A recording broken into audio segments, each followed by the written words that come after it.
And I discovered about nurse practitioners, physician assistants, and I said, what's this? And when I saw what they did, I thought, well, this is exactly what I want to do. I don't need to be a doctor necessarily to be able to do this type of work. Hi, everyone. Hello, welcome.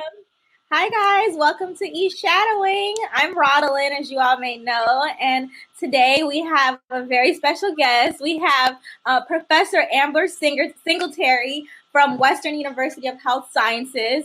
She's a full-time professor, and she also still works per diem at urgent care. So thank you so much, so much, Amber, for joining us. And we're excited to hear about your journey and get some insight on, the PA career and becoming a PA, and get, some of your advice on what you have for students to get to PA school, to get into PA school. So thank you. Absolutely. Thank you for having me, Rodalyn. I appreciate it. I know that everybody is taking time out of their evening to come and join and hear good news. So I certainly hope that I have something that can supplement the things that you guys have already learned about along the way. I know there's a lot of information out there, and that's fantastic, because that has not always been the case, which I'll share a little bit about as we move forward. Yes. So you guys, Amber has been a PA for over 20 years, which is amazing. So I'm excited to hear about how she got started, how different the PA career was when she started compared to now. And I'm sure the process was completely different. So we're going to dive right in. So Amber, can you start by telling us about your PA journey, why you chose PA, why you chose PA over other careers, and how you learned about PA and what made you get into the PA career? Yeah, absolutely.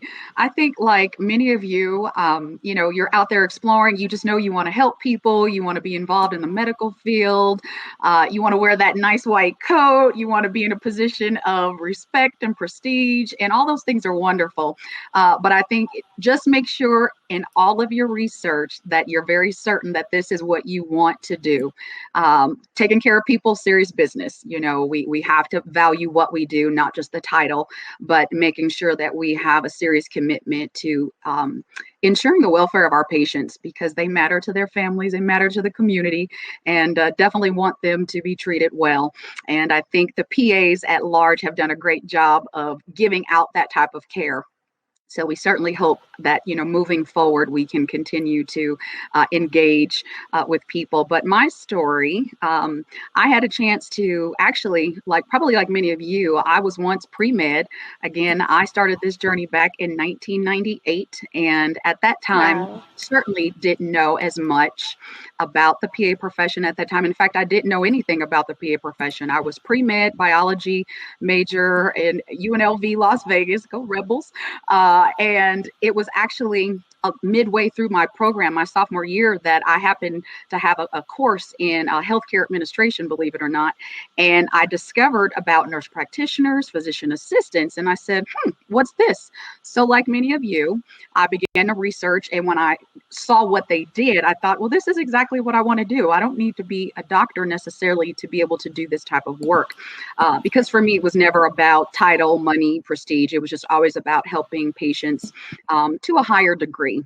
And so when I became familiar with the job description, the educational journey, all that would be involved with embarking on this journey, it just made complete sense to me. And from that point forward, I completely switched gears to position myself to be much more competitive. And for me, at that time, the biology majors were filled with, 400 students per class. And I said, oh my God, I will never get the type of support and attention I need. So strategically, I had to think differently and do some things differently so that I could compete across the board. I wasn't struggling with my grades, but I needed to maintain a good GPA, as many of you are aiming to do now by making certain maneuvers and strategic changes. So I actually switched my major from pre-med biology and moved into healthcare administration, because I thought, well, if I don't get in med school, God forbid, do I really want to teach biology? Well, for me at that time, the answer was no. Go figure, I'm teaching now. But not biology, but I am instructing in a PA program. So I thought, no, that wasn't quite what I wanted to do. So I thought, well, at least I could learn the business side of medicine and healthcare, and that would be very supplemental to what I ultimately, endeavored to do. So that worked for me. I just made sure that I was very aware of those prerequisites. I know every semester you guys are checking off the boxes. I got this class taken, talking to your counselors to make sure, the courses will be offered at the right time so you don't miss out on those deadlines. So all those same types of goals existed even then that are still in place today. So I did that. And it worked out very well for me making that change. It actually broadened my horizons to the healthcare arena at large. And I began to see how not only, physicians, but also how nurse practitioners, how PAs, how the whole medical community really was being utilized at that time, and really just saw the opportunity for growth and expansion over time. So that was really refreshing, but thankfully it worked out in my favor. Graduated with my healthcare administration degree and began to apply for those PA programs as soon thereafter. And I was very fortunate to get in on my first try. So that was a blessing. I know that's not common for everybody, but the PA profession, entry into the profession at that time was certainly not nearly as competitive as it is now. And I'll speak to that a little bit as well moving forward. But I got in and I actually got accepted at Western University of Health Sciences here in California, which is actually where I am instructing now. So kind of a full circle experience for me along the way. But Nice. This has been a great, great journey thus far. And you had asked me also about just kind of my career path, and you asked the questions. I'll let you ask the questions. Well, we have a few questions already. Okay. So really quick, someone asked, why did you choose PA over NP? Okay. So at that time, when you start thinking about your investment of time, your investment of monies, sometimes that plays a role in one particular path versus another. So when I was in undergrad and I began to learn about those prerequisites for the PA program, of course, medical experience was very important. And being in healthcare administration, I had a lot of projects, senior projects that put me into the medical clinic. And so I actually was fortunate to get a clinical opportunity, and I was trained on the job to be a medical assistant in a pediatric clinic. And at that time, I got exposed to the different levels of medical providers.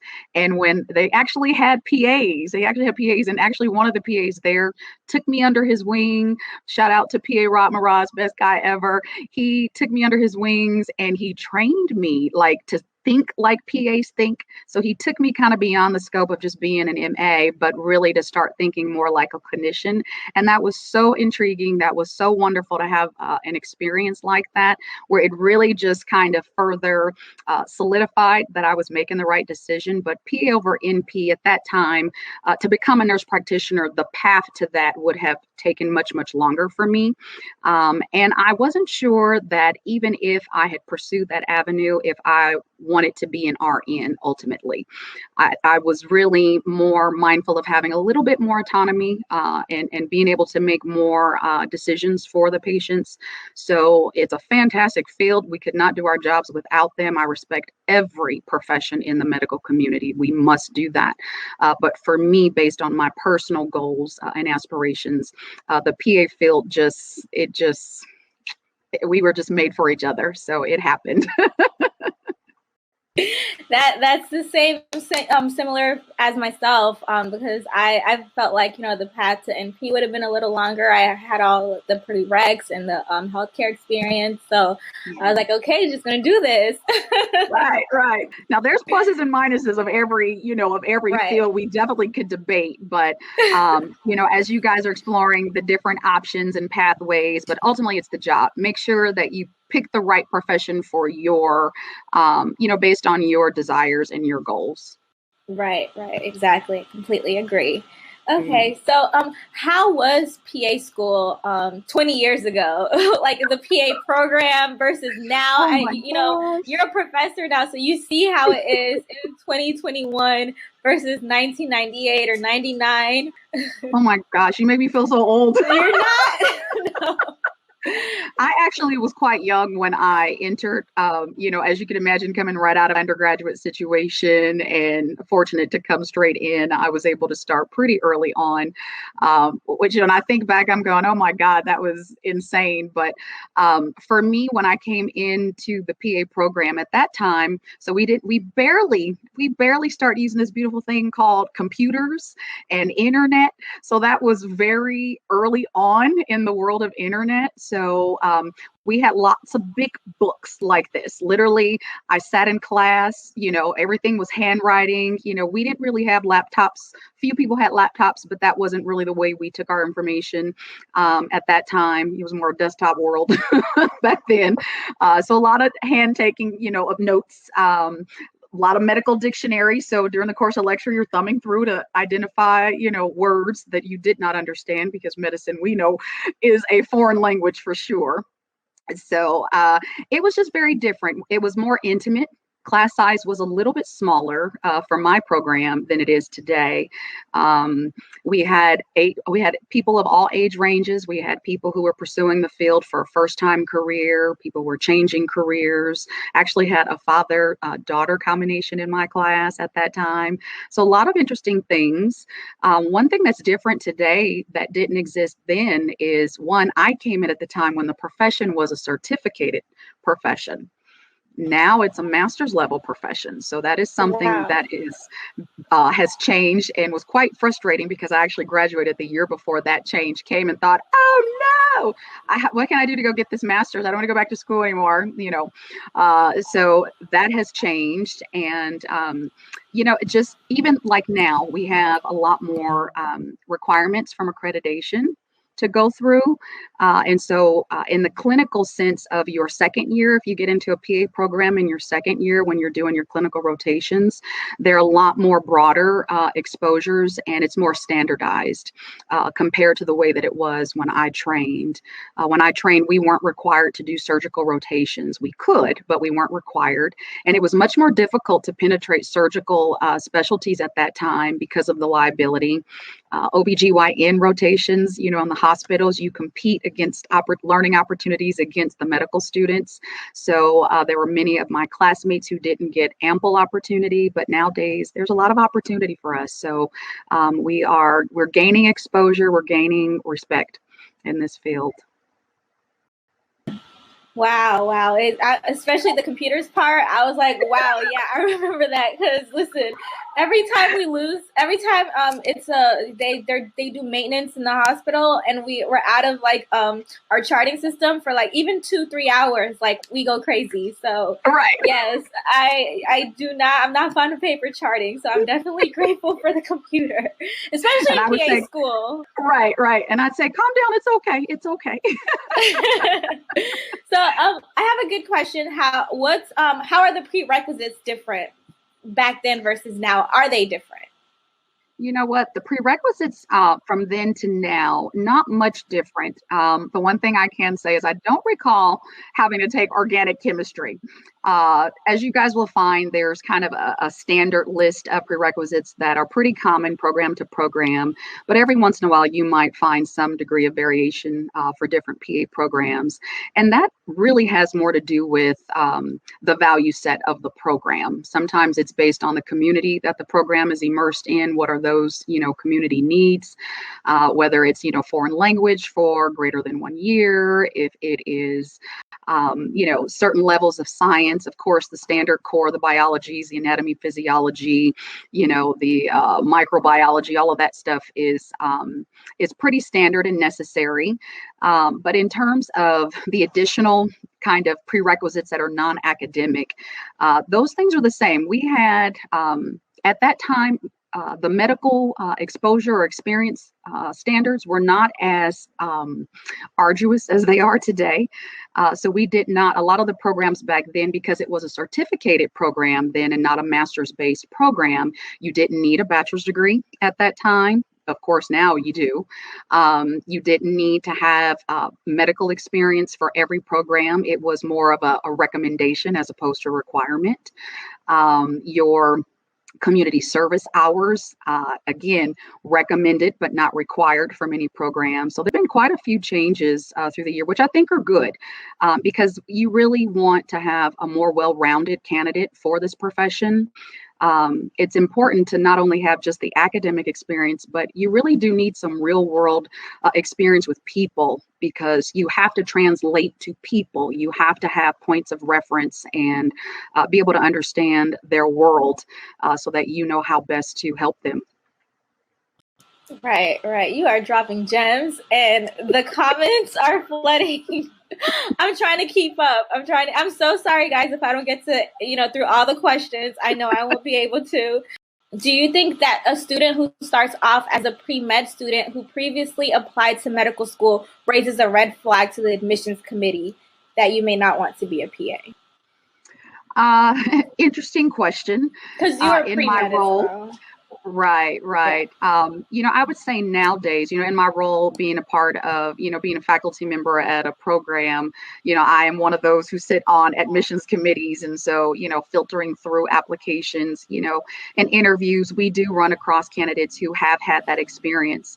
I don't know that it would raise a red flag as much as I would just encourage that applicant to be very prepared to answer the why for their transition. Mm-hmm. I think it's important to articulate that you have a commitment to the PA profession, and that it's not meant to bypass or to just gain access into the medical field when you really want to be a physician. But at the same time, too, there's nothing wrong with entering this route. You might discover your love for medicine. You may want to go deeper. You may want to be able to have even greater degrees of autonomy. And so, even using the PA field or profession to be a catalyst to moving forward. I've seen that, too. I have had some graduates who went on to medical school after the fact. But coming in, I think you just need to really be able to articulate your why. And there's nothing wrong with it. You have to own your own explanations, your own journey, your own pathway. So no, it wouldn't raise a red flag. It would just make me ask a few more questions to make sure you really understand the difference between the two professions in terms of scope of practice. And I think that's the most important thing, is really being able to articulate that. Great answer. Thank you for that. Okay, so a lot of the questions, of course, are about getting into PA school. Yes. But before that, how hard was PA school when you were in it? That was a question as well. Right. The level of difficulty. It was just as difficult then as it is now. And I know that because many of my students come into my office and I'm offering the box of tissue, a few months into the program. It was very intense. I will say in terms of the total number of credits, a little bit different, of course, because now it's a master's level program. So there are more requirements now to fulfill than there were back then. But when you talk about learning medicine, there are no shortcuts to learning medicine. Right. You have to apply yourself to learn the medicine. It's not about passing a test. It's not about a grade or a GPA. It's about really making sure you have a good, reasonable foundation from which to build upon once you enter the profession. Because we don't want to harm people. We don't want to be naive, to things that we really need to know. So it was very difficult. We spent probably committed about 80 hours per week towards between in-class instruction as well as the time spent outside of class to study. So 2 full-time jobs at that time. Wow. Okay, so now I want to hop into discussing more about like your career. What was the first job you had out of PA school? Telling us a little bit about your clinical career and why or how you transitioned into academia. Okay. You guys got time? It's 20 years. You know what? It's a condensed version. But I will give a condensed version. But this is probably the part that I think a lot of people resonate with or can appreciate is the journey, because it really goes to show the beauty of the way our profession is crafted that allows us to have so many different experiences along the way. So for me, my first job I don't know if it really counts, but my first job, I actually got hired into it was oncology internal medicine practice. That was not my desire at that time, but that was the first job that I got.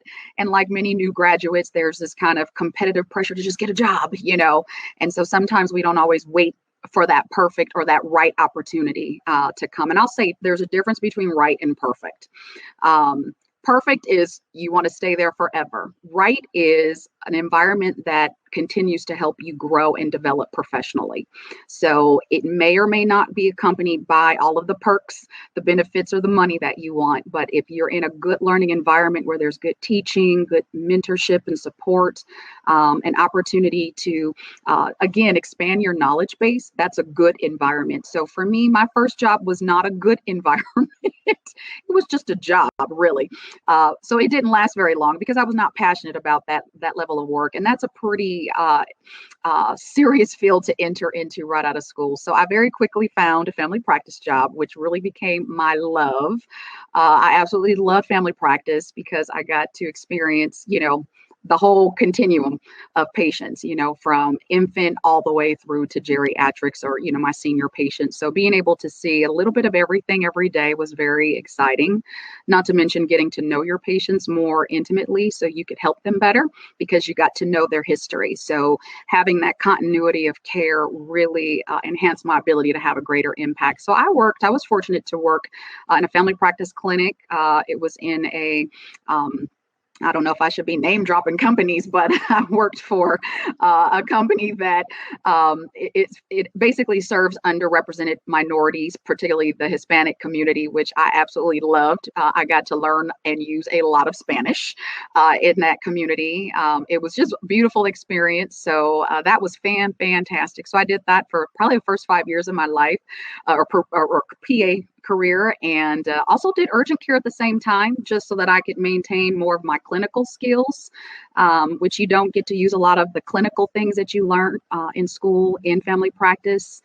Nowadays, probably even less because of insurance. But nonetheless, that was my initial journey from there. And since then, I have worked in bariatric weight loss medicine. I have done occupational health. We're taking care of workers who get injured on the job. I have done, what else have I done? Occupational health, urgent care. Oh, you know what? One of the best jobs I ever had was working at a military base, taking care of our military. That was fantastic and by far the best job I ever had. So if there are any of you who have served our country on this call, I salute you. Thank you. You guys are fantastic. But that was the best job that I ever had clinically. And I wish I didn't have to let go of that job because that was the perfect job. I would have stayed there and retired from there. But it was, a lot of our military bases are very remote. So it just became a little impractical to maintain the commute. And so that actually is what led me into academia. So I don't know, should I transition into academia now or hold that thought? Whatever you want to do. Okay. Your story is so intriguing.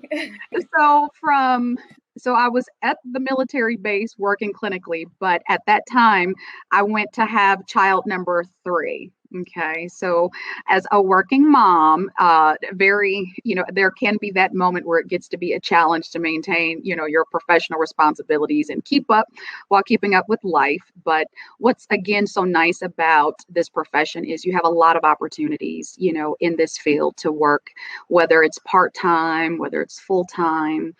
There are opportunities to take temporary assignments, which we call locums work or locums tenens. So there are opportunities to do temporary assignments, whether they're local to where you live or abroad. So if you like to travel, that could be a great option. There are also what we call per diem opportunities where you can just pick up a few shifts per month in different clinical sites. So a lot of versatility, a lot of options. But what I didn't really think about much of at this time was academia. who's training us to become PAs? And so at that time, I had a long commute. I had a newborn baby at home, and I had 3 children, 5 years and younger at the time. And so it was became quite challenging to be able to stay as mentally sharp and focused as I needed to be. And honestly, at that point in my career, I was starting to reach a little bit of clinical burnout, and I think I just needed to do something different. And so, things just aligned themselves where a former classmate of mine reached out and said, "Have you ever had any interest in teaching?" And I thought, why, yes, because that master's degree that you guys get to earn now. Well, I had to go back and get a master's degree, and I actually chose to go back and get a master's in health professions education. So I did have an interest in teaching. I just didn't know at what point I'd be able to use it or how it would be used. So the timing was right. So I came back, and there was an opportunity at my alma mater, which is where I am today. So I came back, interviewed, and got the job, and I have pretty much been there ever since. I took 1 year off last year to go back into clinic full time, but then with the pandemic, it created opportunity to go back into academia because I love both. It's really hard for me to, I couldn't tell you if I love one more than the other. I love them both. So I'm very fortunate that I can do both. So that's been pretty cool. Wow. So how long were you a PA when you decided to go into academia? Yeah, I had worked clinically for 13 years at that point. Wow. So you had a lot of experience. Okay. Yeah, it was nice to be able to, I think that was a good time for me to enter into the profession, to be able to teach, because you well know, now being experienced yourself, that it really helps to be able to pull real life situations into your teaching, so that your students can gravitate towards that. It makes more sense. It's not just head knowledge, it's real life experience. And you really get to bridge the gap between the book, and real life. I tell my students, okay, there's an academic representation of what this disease might look like, and then there's the what if presentation. That's very true. That is very true. That is very true. Yeah, so I think that it was a good time for me to come in. I don't know that I would have had the confidence to enter into academia if I had come any sooner. So I believe my footsteps are ordained. I know, different things that I think about when I think back on why I wanted to become a PA. Of course, it was the healing, it was the helping. For me, I have been able to tell people I got to be an extension of Christ, to just really use my hands, use my heart, use my voice to advocate for people and to care for people in a different kind of a way. I know many of us have seen or have experienced being in the system, the healthcare system, and not always receiving the type of care that is ideal. And so I really have really worked hard to not only practice that way, but also train my students to be more empathetic, to be different, to be stand out. So I have really enjoyed being able to influence now many PAs who are out there practicing. So it's been really, really fantastic to be an influence there as well. Oh, I lost you. Sorry. No, my voice was off. My sound was off. Okay. So thank you so much for that. Thank you. What class or classes do you teach? Yeah, so my primary class is adult medicine, which is one of the core staples for PA training. Without the medicine, you won't be able to help a whole lot. So I have adult medicine, and it's really cool because it's actually been the subject that has preserved me not working full time in clinic. Medicine is constantly changing, and we have a burden of responsibility to maintain our clinical knowledge and expertise. And I have been preserved by way of teaching this class, so much so that when I had to recertify for my boards, I did not have to study. So I was very, very grateful that had happened, because if I didn't have adult medicine, I would have probably had to take some time off of work to go back and revisit a few things. So there are some benefits to teaching, you guys out there, if that's something that you might consider down the line. Thank you. And someone asked, can you teach with the PA master's degree? You don't need any specific certificate or degree to be a PA professor, right? Right. So Okay. actually, what's really interesting now is there was an official statement made not that long ago by PAEA and NCCPA that basically acknowledged that the master's degree, it is the terminal degree for the profession. So there are some doctoral level programs coming out there now that you might see certain PAs going out to pursue, and you certainly can. I tell people you can be as smart as you want. You can knowledge is there's no limit to how much you can learn or what you can do, but it would not be necessary to attain a doctorate degree in order to enter into academia. So you guys, once you finish and you're trained as a PA, get a little bit of real world experience, and that can certainly be an avenue that would open up doors for you. Thank you. Yeah, somebody gave you a compliment, and I was thinking the same thing. How great you are at public speaking. Oh, thank you. Very admirable. Thank Okay, you. so now we're going to move on to the section where a lot of students, I'm sure, and a lot of questions are coming from just about the Yes. admissions process. And we'll start off with, like, what is the ideal candidate? Or do you think there's an ideal candidate? Okay. I love, love, love, love that question because students always ask, what's ideal? And if I could give you guys an ideal description of what that is, suddenly most of you would conform to fit that mold. True. So I would tell you that an ideal candidate is one who is themselves, one who is prepared, by way of life experience, medical exposures. I would say that person should have some leadership experience, definitely be involved in the community and doing things that enhance, the community's welfare. I would say someone who's involved with advocacy for the profession. And there are student opportunities to get involved. So if you find your state run PA association, oftentimes there are opportunities to join as a student. So that way you can get involved and assist, and that would get you a little bit closer into the profession. I think if you so community service leadership, a little bit of research could be helpful too, because we're, at that master's level, in order to obtain that degree, you guys now have to do special thesis projects or capstone projects. So it could definitely be useful to have a little bit of research background to support those efforts so that process won't be so daunting when the moment comes.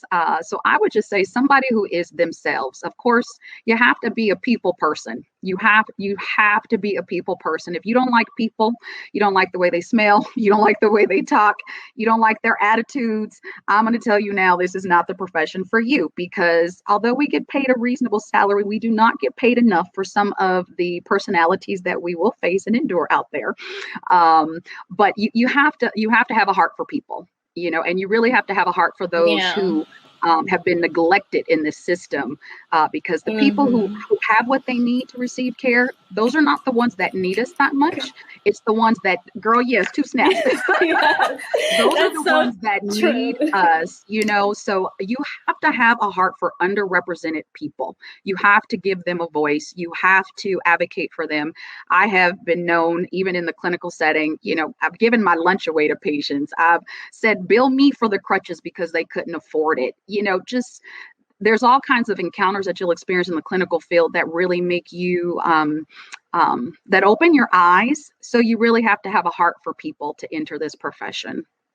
Yes, that is so true. That's like one of the realest things I've heard like all year. Yes, that's very, very, very true. You have to have that compassion. That's my gosh. You dropped gems.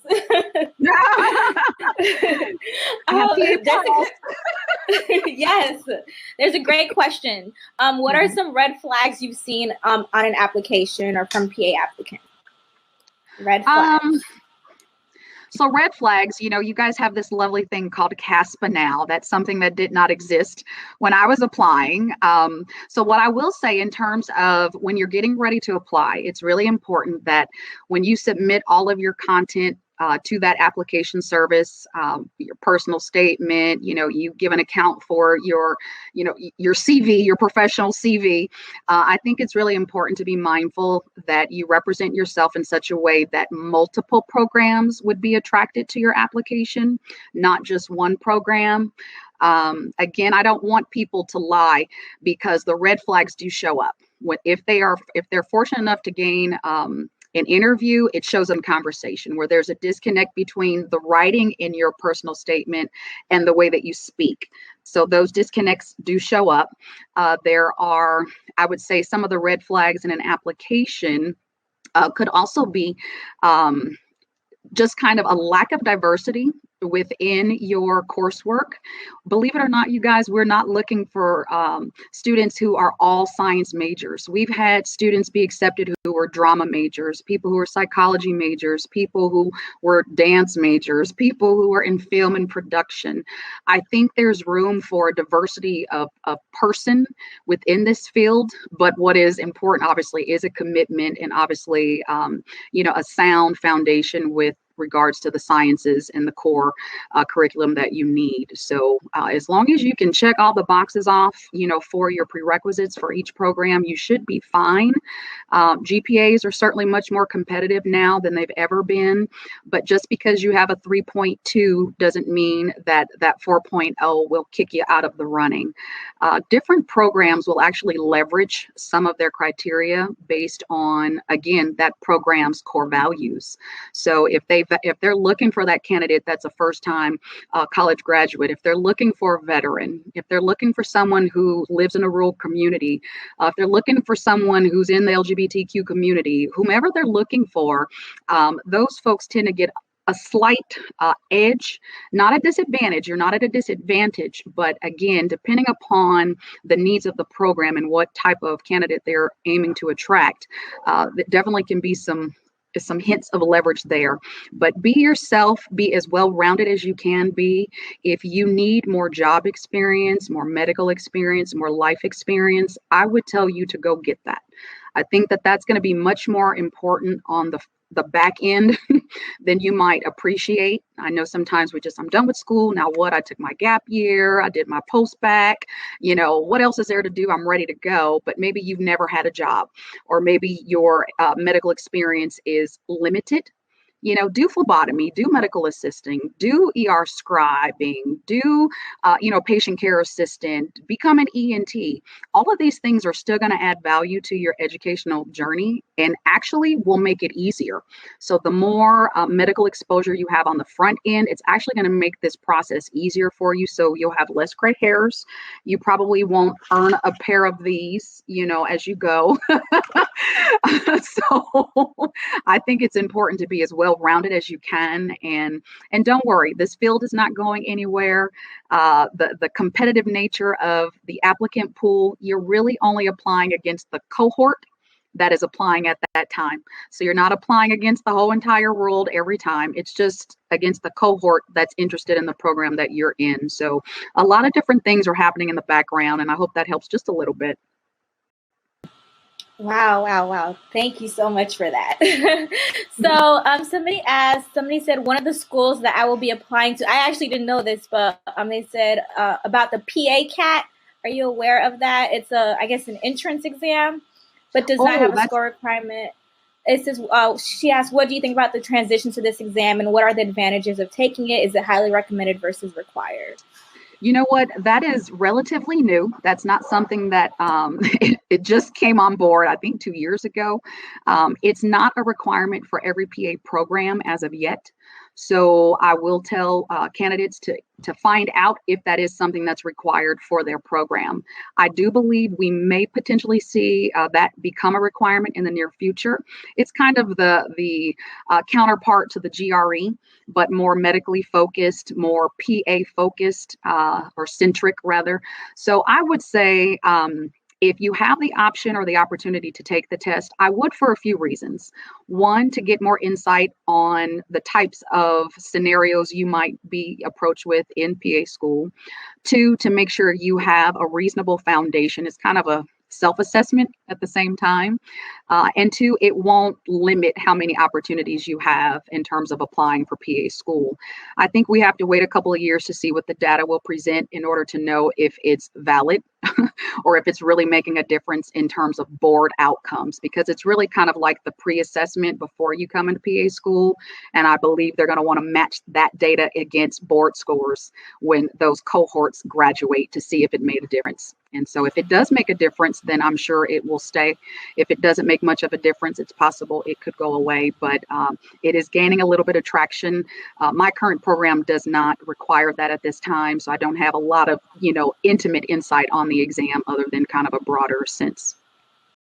Thank you. Thank you. So the next question I have, or I think I've also seen, is what advice do you have for non-traditional students that have families or kids that are, applying or in PA school? What would you like to tell them? Or what's the best way to survive? Look, I'm going to tell y'all, stay tuned to my website plug, because I'm writing a book on that very thing right now. Because there are far more non-traditional students entering into the profession now, because it's so attainable. And so we have a lot of students, who are married, are engaged, who are, parents of young children, who have their parents living with them, who may have to work jobs while they go through PA school, even though that is highly discouraged, but for some it may be necessary. So for those students, I definitely think it's important to have a good game plan before entering into the program. It's one thing to have the verbal support of your family, but you need a plan. Definitely develop a plan that kind of covers the contingencies in the event things don't go the way you intend or hope for. This program, you guys have all heard it before. It's very rigorous. It's very time consuming. It is emotionally exhausting. It is downright humbling. Okay. So I would say for those students, develop a plan that makes sure you can take care of yourself financially, that leaves some space for a little bit of balance, so that way you can take care of yourself along the way. I tell families, no program, no endeavor is worth losing the relationships that mean the most to you. So prioritize that even while you're going through your studies. And that can be achieved with just good time management. So I think that's really, in a nutshell, the best way to address that question is develop a plan, good time management, make sure you've got great support, but still pursue your dream. It's possible. It's possible. Definitely possible. Okay. So I'm probably going to try to go through 2 more questions and then go through the case study. Listen, I've never seen this many questions in the comments before. I'm like it's insane. Is it okay for students to reach out to you? Absolutely. At the end of the presentation, you guys will have an opportunity to get my information, and I'm sure Ms. Rodlin, she'll post all that stuff for you guys later. If you have more questions, we can for sure continue the dialogue as best as possible. Thank you so much, and you definitely have to come back, okay? Because there's so many questions, so many compliments. Yes, I love this session. Okay, so the next question is, what about students that have low GPAs, or that are that don't have the best stats? What advice could you give them, especially GPA wise? Because a lot of students, we go through things in college, we go through things in life. We have this learning curve, especially starting college, where it's those that started off pre-med or another major and then weren't sure what they wanted to do, then found the PA career, and now they have like a low GPA. They try to get the GPA back up, but they took all these classes and kind of maxed out their prereqs, but they still want to get into PA school. Like, what do you tell them? I tell them, if this is a dream, number one, you have to keep going, but it can be a challenge to raise that GPA up, even with retakes. As you guys are there, there's the initial calculation for your GPA, and then there's some universities will average it. When you get to CASPA has their own calculating system where sometimes they'll average the GPA, whereas other programs will take the best and eliminate, the poor score. So there's a little bit of variation there, but nonetheless, I would, depending upon where you are, I have to say, and just be honest, if you are you have to be at least a 3.0. If you are not at a 3.0, you've got to figure out the best way to improve that score. And strategically, the best way to do that is to retake the science courses with labs, because they have a higher credit weighting. So the higher the credit weighting, the greater the impact it will have on your GPA. So if you have C's on any of your prerequisite courses, I would say retake those courses. If they're courses you can take maybe at community colleges so that it's not so expensive, that definitely might be helpful to save a little bit of money along the way. But if you don't have a 3.0 GPA, you're going to have to work to get at least a 3.0 GPA. To really be more competitive in the applicant pool, I would say probably 3.4 or better is probably better. There are still a lot of programs that are very traditional who are looking for 4.0 GPAs, 3.7 GPAs, and such, 3.5 or greater GPAs.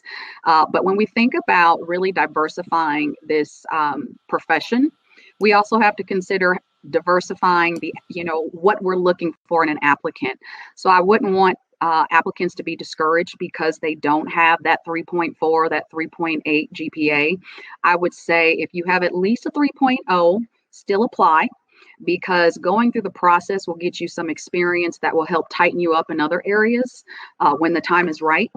So I definitely would say pursue it, but don't apply for 50 programs though. Save some money, apply for, a handful to see if you get a call for an interview. I mean, you just got to get an interview. You get the interview, that's half the battle. But for GPAs, go back and retake the classes to boost the GPAs. It is going to be necessary if you're hanging out between 3.0 to 3.2. Again, another piece of leverage could be if you identify programs that are looking for you. So if you are a member of, underserved community, if you are a medical minority, if you are a veteran, first-time graduate, look for programs that are looking for you. And that GPA may not impact you to the same degree. So that would be another. Oh, that's smart. That's so smart. Yeah. Pearls. Yeah. Yes, guys. Yes, a lot of programs want Spanish speaking, right? Yes. A foreign language is really good. I would say if you're going to be in the southern belt of the United States, Spanish it's almost necessary because there's a lot of Spanish speaking populations in the southern part, of the states, as you guys are all well aware of. But depending on the community that you want to work in, take that language. So if you want to work, in communities where they speak different languages, take those sharpen up the skills for those languages, especially if it's not your first language. So Spanish is not the only language that can be used in the medical field. There are so many other communities, Mandarin and Hindi and Farsi, and there's so many different languages out there. I wish I could speak, I try to learn, one or two phrases, but then I go, I can say it, but I don't always understand what they're saying back. So for me, Spanish was the language that worked best for me where I live in Southern California. But depending upon where you're located, pick up the dominant language in that community. I think that would serve you better. Yes, that's very true. Thank you for that. Okay, so thank you. So one last final question. With the pandemic and just everything going on in the world and students having a harder time finding in-person shadowing, is your school okay with virtual shadowing, what we're doing now? And I guess, how has that impacted everything? And then also obtaining those healthcare experience hours. Yeah. Because it's a lot harder now. Oh my gosh. I feel so bad for you guys who are stuck in this pandemic era.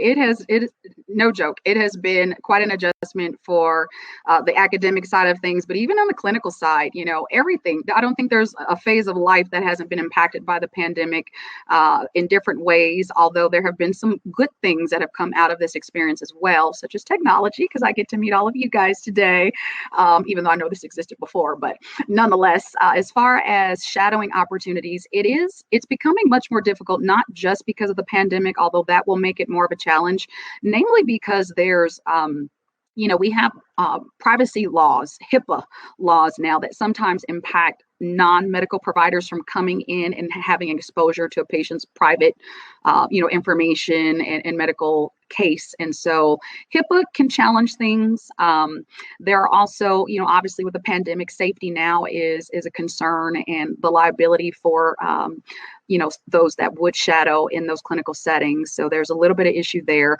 As far as eShadowing goes or other types of medical exposures, I would say that at large, there are many PA programs that have made modifications in terms of what they will accept.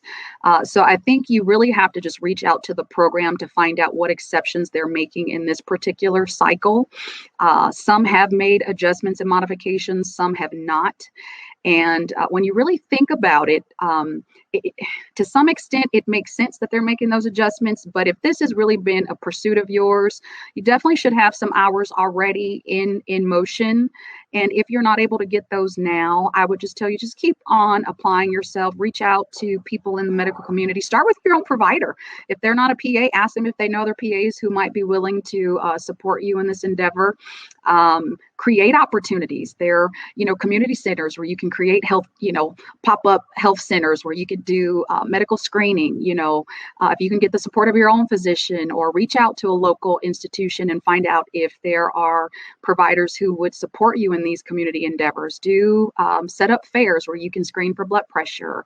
Anything that gets you some exposure and experience is useful. eShadowing is definitely being accepted by programs. I know that for sure. Our program has not made any exceptions for this current application cycle, but I think my program actually is not as rigid as some of the other programs out there. And that just really has to do with our aim to really acquire people who will reach, medically underserved community for which our program is housed in. So you have to really just continue to do your best to just make those contacts, join things like this, what MedSimbly's doing to get you guys on here to meet other professionals who might be able to, as a collective unit, help support you guys in finding, mentors. Reach out to the parent organizations like PAEA and NCCPA to find out if there are professionals who are available for mentoring. I know that those opportunities do exist as well. Okay, thank you. I know we still got to get through the case study, guys. We are. Oh my goodness! But this has been a jam-packed session. This has been like one of the most valuable sessions. I hope you guys got a lot of value from this and learned a lot, especially about getting into PA school. So, okay, I have one more, well, maybe two more questions, or one question and a and a statement. But if we don't get to the case, you just want to talk, that's fine. Whatever you guys want to do. So, what about students that have, they have the GPA requirement, they have up higher than a 3.0 or 3.5, but have some C's in their core classes, their prereq classes? Is that okay? Or is there one C too many, or? Mm-hmm. So that's a great question, actually. When you guys are loading your transcripts into CASPA and what programs will be looking for, they're looking for your overall GPA, they're looking at your science GPA, but they're also looking at your prerequisite GPA. So you really have to take a look at your transcripts. If you did not do well with your science GPA, but your overall GPA is high, I would encourage you to redo some of those classes that didn't perform well for the science courses. The same would be true of your prerequisite courses. So maybe you had to take foreign language for a year, you didn't take it too seriously and you got a C, but your overall GPA is a 3.6. Well, if that's a prerequisite course, it could bring your prerequisite GPA down and suddenly you not be quite as competitive as you thought. So you really have to look at overall GPA, as well as your science course GPA, and then your prerequisite GPA for the programs of interest. And that should help make the decision for you. And there are a lot of GPA calculators that you can plug those scores into to help you figure that out. Also, believe it or not, there are a lot of PA programs, if you contact their admissions offices, if you are in the process of applying or you have an open CASPA account, there are many admissions offices that will help walk through your transcripts with you and give you some advisement. So reach out if there's a need to. Thank you. And my final question or statement is, you guys, so Amber is, taking all her 20 plus years of experience, just not only PA experience, but life experiences, and paying it forward with the PA Snitch. So thank you so much for that platform. Can you tell us about it and how students, can benefit from it, and how they can access the website and email, anything you have to share? Absolutely. So I'll give you the information. Maybe Roland, you can put it in the chat. But Yes. I have, along with my business partner, which I'm so happy to say is actually one of my former students. We partnered up together. We both had the same heart for people. She was looking to begin to do this type of work where I have been doing this my entire 20-year career in supporting not only PAs, but pre-PAs, those who are interested in the medical professions, trying to tease through, are you a good fit for PA? Or no, you sound like a nurse, or I think you need to go be a physician. So I have started the PA Snitch with my partner, who actually presented to you guys not that long ago, Brianna Grant. And what we did was we put together the PA Snitch as a consultant based service where we are helping those of you who are pre-PAs looking for additional information, support, guidance. So we do everything from, looking at your personal statements, critiquing those, helping you with your CASPA applications, developing strategic plans. If you need, if you're not quite ready, need another year or two, we help itemize steps for you to make you more competitive and ready when the time comes to apply or reapply. We help PA students who are in the flames. We help recent grads or even PAs that need help with contract negotiation. We do it all. And if it's not on our site, we'll figure out what you need and we'll find a way to help you. But the pasnitch.com is our website. Our email is the pasnitch@gmail.com. And you can find us on Instagram also at the_PA Snitch. And so those are different ways you can get in touch with me. And I hope that some of you will, even just to share your feedback, even if you don't need our help. But keep us in mind. We also do bookings. So if you guys have, medical clubs that you're, involved in and you want us to come speak, reach out. We're happy to help out there as well. Just get you guys some honest, current information. So collectively, the partnership, we can cover the gamut. She's a new graduate, so she, is really in tune with some of those issues that come about. But I have seen it all, done it all, and I'm still very closely connected to it all. So I hope that my expertise could be useful to any of you or anyone else that you might know that could use some help. So thank you for letting me share that. Thank you. Thank you for creating that platform. It's great. It's so great. And I love Brianna. Her session was amazing as well. Thank you. She provided so many gems and great advice. Thank you. Perfect. Okay, so Amber, we have to plan for you to come back because it's Okay. 8 o'clock. It's 8 o'clock. I know. I didn't even realize. Well, it's almost 8 o'clock. So okay, so since we won't be able to get through the case study, we're definitely going to plan for you to come back maybe sometime in April, or we can coordinate that. But yeah, I definitely want you to come back for the case study. Yes. So, but they just had so many great questions, and you've been such a great help. So I want to keep going through questions until the end of the session. Is that I'm okay with that? Absolutely. Absolutely. I mean, it's not really a question anymore because you kind of answered it about taking prereqs out of community college. I know some schools kind of frown upon it, but is that okay with your program? It is. Community college courses are fine. What you have to do with community college courses, especially if they're the sciences with the labs, it really gets down to the course description. So just make sure before you take that class, get a copy of the course description, contact the PA program of interest and ask them if that course will be accepted before you invest money and time. So that's how you do that. You have to be a little bit proactive and reach out to the programs of interest to make sure that it will be accepted. But they'll accept courses. Some community college courses will not be accepted. And again, that's really program specific. Okay. Thank you so much for that. Yeah. And what are your thoughts on taking a gap year? Ooh, I love a gap year only for those who are not sure, who might be mentally burnt out, people who might need to work on improving their financial readiness to endure this journey without a job, people who maybe their health may not be in the best position because you don't want to start something you can't finish. I think the gap year is really good if you just need to broaden your clinical exposures to really make sure that this is a right investment of time, money, and effort before you pursue it. Because it's a really huge investment. Oh, that's something else I didn't tell you guys. This is going to make you mad. When I went to PA school, my 2 years, was $30,000 total. What? Okay, I know. Yes. I know that made you guys all cringe. I mean, I know it was a certificate program. Okay, so being that it was $30,000, how was the pay then though? My first job, believe it or not, all those years ago, I made $72,000 my first job 20 years ago. Wow. Yeah. Wow. I mean, some jobs try students and start them at that. I would be upset. Call me, because I will help you negotiate. Yes, you guys, yes. This whole negotiation thing, it's so important. Don't let people rip you off. When you become a PA, don't let them try to start you at 60, 70,000. No.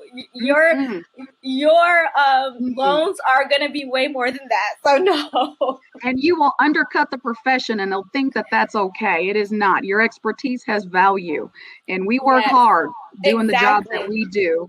So your knowledge is valuable. Don't give it away for free.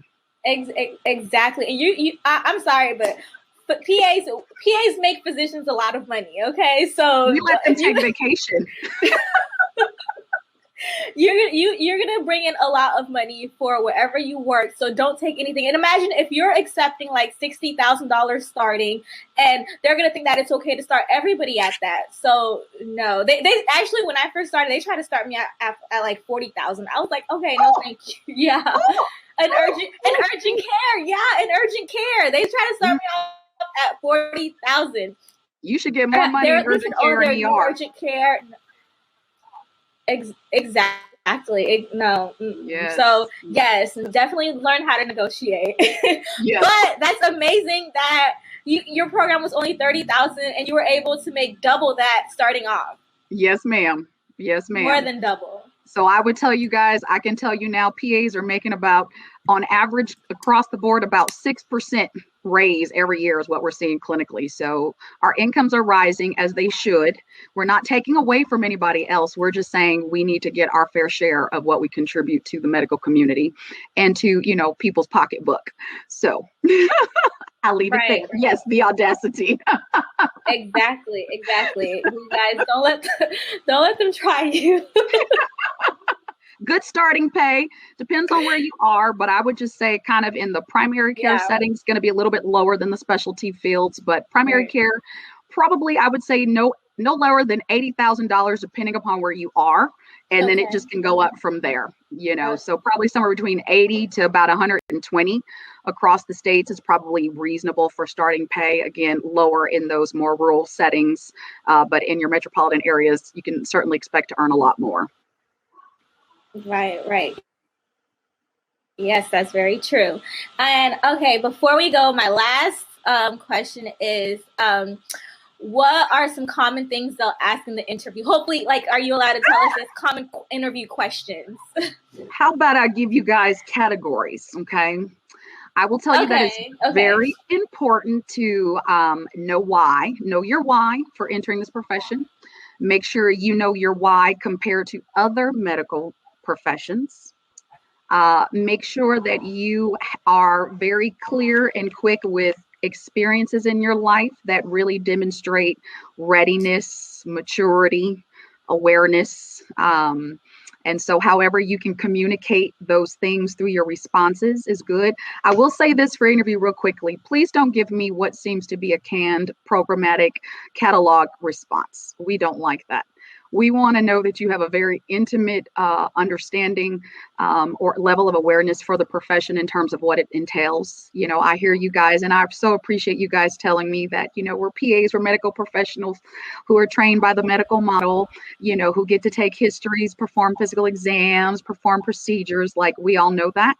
I want to know that you've been in the grit. You've seen the grit, you've experienced the grit, and you can talk to the real life experience. I wish I had time to take you guys through a day in the life. And maybe that's what we can do next, brother. I can take them through a day in the life of my clinical life as well as academic life. And then we could do a case study next time. How about we do that? But yes. Yeah. Yes. This was awesome. Thank you so much, Amber. This was great. I'm sad that we didn't go through the case study, but we got so much great information. Like, this was amazing. I hope you guys Thank rewatch it, you. especially if you missed the beginning. Thank you so much. There will be the the regular quiz after this that stays up until You guys Sunday, are so you have amazing. a chance to take the quiz. Thank you. And like I said, you can reach Amber at the pasnitch.com Yes, or the pasnitch@gmail.com and at the underscore pa snitch. Okay, I'll put all of that in the comments. perfect. You guys have Thank been amazing. I'm sorry I didn't get a chance to talk to you guys personally, but I really appreciate your questions. I appreciate your interest in wanting to join us. So one day we can link arms and do this together. So just no matter what, just pursue the dream. If you don't get in first time around, second time around, pursue the dream until it happens. It's a short investment of time compared to being satisfied with your career choice downstream. So thank you guys very much. Thank you Yes, again, Rodolin, that's for having very me. I appreciate it.